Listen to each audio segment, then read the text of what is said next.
Oi, pessoal, tudo bem com vocês? Aqui é o professor Wesley e essa é uma aula especial que muitos alunos me pediram acerca da regulação hormonal aqui do equilíbrio hidroeletrolítico. Essencialmente, o que a gente vai ver nessa aula? A gente vai compreender como que é feita a regulação hormonal lá nos rins, de maneira que haja uma regulação tanto do teor hídrico quanto também dos eletrólitos aí que eventualmente possam ser excretados na formação da urina. Essencialmente, quando a gente fala de regulação hormonal, desse sistema de equilíbrio hidroeletrolítico, eu quero que vocês entendam que é uma regulação da tonicidade e, consequentemente, do volume extracelular. Então vamos lá. Essencialmente, o que a gente precisa entender é que o metabolismo hidroeletrolítico ele é composto aqui por uma situação na qual você tem aqui alguns íons, como por exemplo o cloreto, sódio, e acrescido a isso, a gente tem que pensar na osmolaridade e também aí no teor hídrico. Essa somatória desses elementos dá aqui o volume sanguíneo. E a partir disso, a quantidade aí, o teor do volume sanguíneo, se é muito baixo ou muito alto, é que está diretamente atrelado com a pressão arterial. Tanto é que alguns fármacos aí que são anti-hipertensivos, eles atuam aqui de maneira a fazer com que haja uma regulação do volume sanguíneo, de maneira a qual tenha-se aqui a diminuição da pressão arterial. Nesse sentido, eu quero aqui destacar com vocês que a gente tem que pensar em algumas situações aí corriqueiras, mediante um estímulo, e esse estímulo vai acarretar alguns ajustes fisiológicos que acabam aqui reverberando numa resposta. Então vamos observar essa primeira situação aqui. Você tem um aumento da osmolaridade aí do líquido extracelular e, por consequência, os principais ajustes fisiológicos que a gente precisa ter para tentar contornar esse aumento da osmolaridade do líquido extracelular é, primeiro, aumentar a reabsorção da água, de maneira a qual, além de você reabsorver a água, você diminui a eliminação da mesma. E por consequência, você precisa aí fazer o quê? Eliminar bastante eletrólitos. E por consequência, isso acaba fazendo com que a resposta fisiológica disso seja o quê? Uma diminuição da osmolaridade do líquido extracelular. Em contrapartida, a gente pode ter uma situação na qual o volume sanguíneo está muito baixo. E aí o organismo também precisa fazer alguns ajustes fisiológicos de maneira a contornar essa diminuição aqui do teor do volume sanguíneo. E aí as principais alterações fisiológicas, os principais ajustes perpassam, primeiro, por aumentar a reabsorção da água, então a gente tem que pensar em alguma sinalização para que aconteça a reabsorção da água. Por conseguinte, eu não posso eliminar a água, né? Senão eu vou continuar com o volume sanguíneo muito baixo. E eu preciso reabsorver os eletrólitos de maneira a qual eu consiga contrabalancear isso daqui. E aí a resposta fisiológica frente a esses ajustes é o quê? O aumento do volume sanguíneo. Não menos importante, a gente pode pensar em ajustes comportamentais também, atrelados a essas estratégias para contornar o aumento da osmolaridade do líquido extracelular ou diminuição do volume sanguíneo. A gente pode pensar no aumento da ingesta de água e até mesmo de sal. Esses dois elementos, ingerir bastante sal e ingerir bastante água, contornam essas situações aqui. E por conseguinte, a gente precisa entender que essa regulação desse equilíbrio hidroeletrolítico é diretamente atrelado aí com alguns hormônios. A saber, se nós temos aqui o ADH, que é o hormônio antidiurético, embora essa nomenclatura já esteja em desuso, então esqueça esse rolê. O que a gente usa mais corriqueiramente é vasopressina, tá bom? Mas ADH ou vasopressina são em essência o mesmo hormônio. Acrescido a isso, esse hormônio está diretamente atrelado com o processo de reabsorção da água. Além disso, nós temos aqui a aldosterona, que também é um outro hormônio, que vai fazer o quê? Uma reabsorção intensa de sódio, cloreto e, por consequência, água.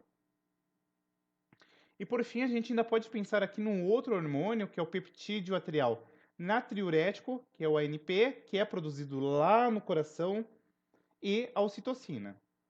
E por consequência, esses hormônios aqui, tanto o peptídeo atrial quanto a citocina, eles acabam por fazer o quê? Uma excreção de sódio e água. Então vamos entender aí o que acontece em cada um dos contextos. O primeiro hormônio que eu preciso falar aqui com vocês de antemão é a aldosterona, que é um hormônio mineral corticoide, tá? Ele é produzido aí essencialmente lá nas adrenais e, consequentemente, nas suprarrenais. E aí, o que eu quero que vocês entendam? Eu ainda tenho aqui, lá nas adrenais, uma região medular e uma região cortical. No córtex, eu tenho ainda uma primeira zona que eu chamo de camada glomerulosa, que é essencialmente mineral corticoide. Eu tenho uma outra região que eu chamo de camada fasciculada, que aqui eu tenho a produção de glicocorticoides, como os andrógenos, por exemplo. E eu tenho uma outra região aí no córtex que eu chamo de região reticular, perdão, que eu produzo aqui andrógenos mais glicocorticoides. E aí eu quero que vocês se atentem que na medula eu tenho aqui a seguinte situação. O cortisol sendo produzido, tá? E aí, consequentemente, isso aqui vai estar atrelado com várias coisas. Vasoconstrição, lipólise, glicogenólise, redução de catabolismo proteico. E tudo isso aqui é importante para que a gente entenda aí o que vai acontecer nesse contexto. E aí, o sangue vai ali entrando nessa região aí das suprarrenais, beleza? Como que é feita a biossíntese da aldosterona? Você tem aqui o colesterol. Esse colesterol, ele é agora transformado em preganolona. A preganolona, por consequência, transforma-se em progesterona. E sob a ação de uma enzima específica, é catalisada uma reação que é a 21-alfa-hidroxilase. Essa 21-alfa-hidroxilase, ela vai dar origem aqui a 11-desoxocorticosterona, que é a DOC. Sob a ação da 11-beta-hidroxilase, vai dar origem aqui a corticosterona. Sobre a ação da corticosterona metiloxidase, dá origem agora à aldosterona. Então percebam que tem toda uma via biosintética que tu, a priori, precisa do colesterol, e do colesterol, mediante uma sequência aqui de várias reações, mediadas aí por uma cascata enzimática, chega-se aqui na aldosterona. Percebam que tanto a 11-desoxocorticosterona quanto a aldosterona tem uma ação mineral corticoide. A gente vai entender o que é isso aí daqui a pouco, tá? E aí, como que se dá esse transporte? A DOC, ela tá geralmente aí 95% ligada à globulina, tá? E a aldosterona aí, ela apresenta-se de 50 até 70% ligada à albumina. E aí percebam que os outros 30 ou 50% pode estar aí na corrente sanguínea sobre a forma livre. O tempo de meia-vida da aldosterona aí atua entre 15 a 20 minutos, não há um consenso aí muito claro na literatura. E, além disso, a aldosterona ela é inativada lá no fígado, mas também é inativada no rim. E o mecanismo de ação da aldosterona, e aí já vem a dica, todo hormônio que for de origem lipídica, ele sempre vai ser direcionado para o núcleo. E aí o que acontece? A aldosterona vai ser lá produzida e, consequentemente, vai lá para o núcleo e faz o quê? A ativação da transcrição gênica. Então vamos lá entender esses processos. Então o mecanismo de ação da aldosterona essencialmente é a seguinte. Você tem a aldosterona, que é esse hormônio mineral corticoide, o hormônio de origem lipídica, e ele se aclopa aqui, se aclopa a esse receptor citossólico, a gente tem agora a formação de uma estrutura que nós denominamos como complexo hormônio receptor. Esse complexo hormônio receptor, ele agora vai migrar até a região nuclear. E quando esse complexo hormônio, receptor hormônio, chega no núcleo, tem-se agora a ativação da transcrição gênica, beleza? Essa transcrição, ela acarreta no quê? Na formação de RNA mensageiro, e esse RNA mensageiro, por consequência, vai acabar por produzir proteínas específicas. E essas proteínas são justamente canais de aí, o transporte de sódio e potássio. Belezinha? Por conseguinte, lá nos rins, o que a gente precisa se atentar? A aldosterona, ela precisa fazer o quê? Abertura desses canais de sódio, ou seja, aumentar a reabsorção de sódio, e, consequentemente, isso daqui está atrelado com o canal aqui sódio-potássio ATPase. Então, lá no túbulo distal, que é uma porção do rim não, perdão, do néfron, tu tem a seguinte situação. Você tem aqui o líquido extracelular e, consequentemente, você vai ter agora uma série de variações aqui. Ó, a aldosterona precisa ser agora direcionada aqui, entra lá no núcleo, faz transcrição gênica, forma RNA mensageiro e param. No líquido tubular, agora você vai ter o quê? Um aumento da reabsorção de sódio e, por conseguinte, a gente vai perceber que você precisa ter o quê? Um influxo para o líquido tubular de potássio e íons H+. E aí, entra cloreto, tá? E aí, vocês vão vendo que vai ter o quê? Uma situação de quê? Reabsorve sódio, excreta potássio, excreta prótons e hidrogênio, certo? E aí, como que é feita a regulação da aldosterona? Primeiro que a gente precisa ter aqui o ACTH, que é o hormônio adenocorticótico. Você precisa ter aqui também os íons potássio, perdão. Se tem aumento de potássio, você tem uma ação direta lá na região glomerular. Então, aumenta a aldosterona.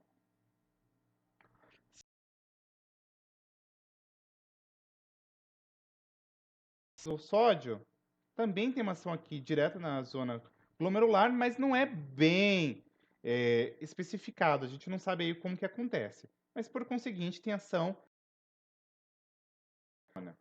E aí a gente tem, por conseguinte, o sistema renina-angiotensina, tá? A renina, ela tem uma síntese lá nos rins, então, nas células justaglomerulares, ou seja, é uma célula muscular lisa, modificada ali no rim. Tu tem a síntese dessa proteína direcionada, por conseguinte, aí, para uma outra região, e a gente vai ver qual que vai ser os efeitos. Mas ainda a gente pode pensar que a mácula densa, que é aquela teríola aferente, perdão, mais o túbulo distal, também produz a renina. E a somatória desses dois rolês aqui faz o seguinte, ó. Quais são os elementos vasculares que a gente precisa se atentar? A teríola aferente.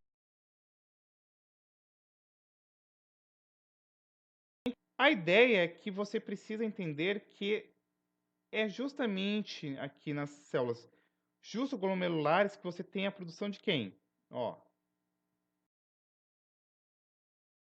precisa ser direcionada para uma outra região.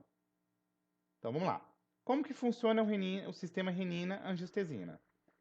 Você tem aqui uma situação na qual você tem um baixo fluxo renal, consequentemente você tem uma baixa concentração de sódio aí no filtrado, e essa baixa concentração de sódio no filtrado acarreta porque você tem aí a produção de renina aí pelas células justaglomerulares.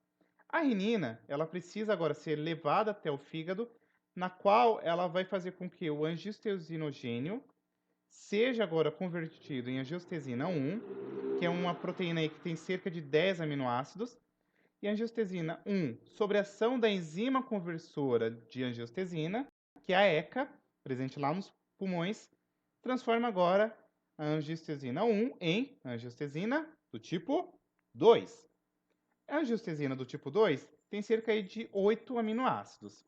Agora, o que a angiotensina vai fazer no nosso corpo? Primeiro, vai promover uma intensa vasoconstrição. Além disso, aumenta a síntese aqui de aldosterona. Então, ela vai regular por feedback positivo com que a aldosterona seja aí secretada na corrente sanguínea. A aldosterona sendo secretada, ela vai fazer o quê? Uma intensa reabsorção de sódio e cloreto, e por isso a angiotensina 2 ainda pode estar aqui associado com órgãos cicloventriculares, e isso faz com que haja um aumento do ADH, ou vasopressina.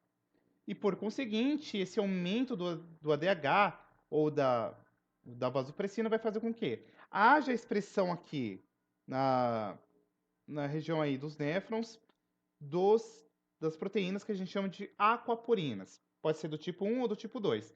Mas as aquaporinas são o quê? Poros membranares que vai fazer uma intensa reabsorção de água. Então, vamos pensar na seguinte situação. Você tem uma diminuição da pressão arterial. Isso faz com que você tenha ativação de baroreceptores aórticos e carotídeos. O que significa baroreceptor? São pequenos receptores que conseguem captar flutuações na pressão arterial.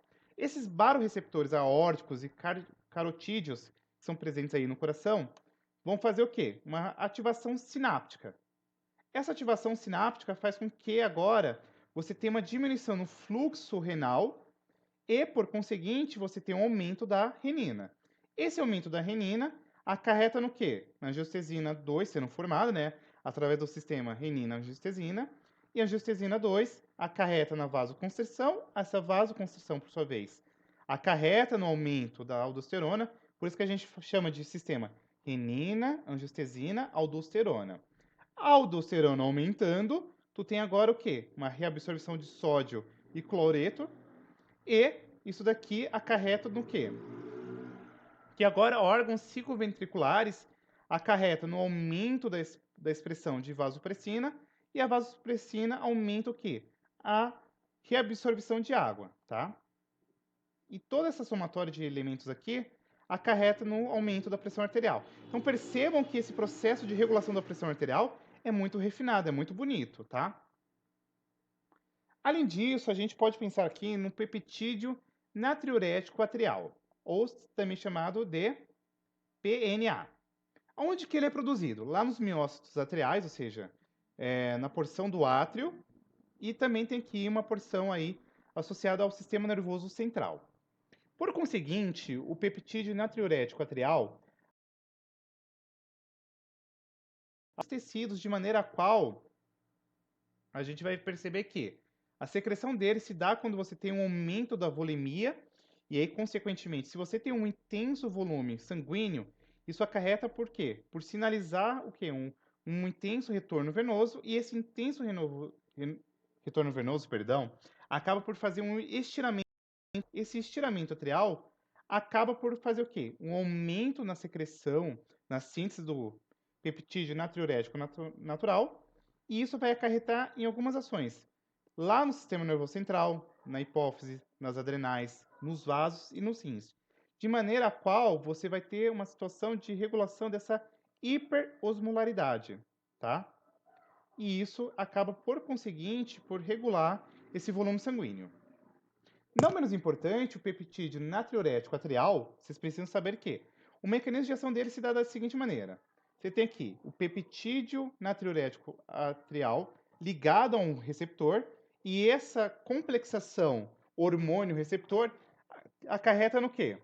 No aumento do GMP cíclico, de maneira com que aumente o PGH, e esse PGH, o PKG, perdão, o PKG aumenta fosforilações, de maneira que o efeito biológico dessas fosforilações é, primeiro, uma diminuição da secreção de aldosterona, se você secreta menos aldosterona, consequentemente, essa reabsorção de sódio e cloreto diminui-se.